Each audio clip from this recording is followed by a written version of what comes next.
For the people who watched my video about Theo Hayez and who are interested in that case, about the 3 zombie meth demon Wolf Creek-esque psychos who almost murdered me and who I'm 99.5% certain murdered Theo Hayez. For people who are interested in that case and my connection to it, because I'm sure these people killed Theo. They almost killed me. Almost. I somehow got away. I'll explain in the full story. And I could feel they were going to kill someone. I tried to report to the Australian cops, and they're just lazy. And the people who run Australia, to an extent, use a strategy I would describe as like fat and happy. Just bred in circuses. They just keep the population fat, like really full of pleasure and like really like kind of a little bit apathetic because things are so easy and so good. And I noticed in my 2 years living in Australia, for example, just little differences between Australia and New Zealand.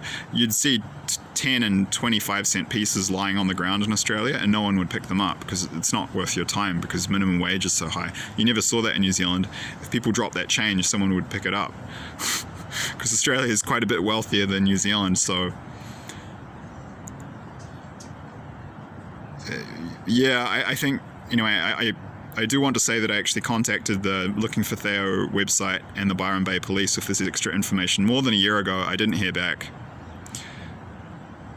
I never got a response. Hopefully by the time I post this video, I will have actually had an opportunity to go to Byron Bay and to help try and do my part to hopefully get justice and closure on this case, because I'm sure the people who tried to kill me, almost did, killed Theo. I knew they were going to kill someone.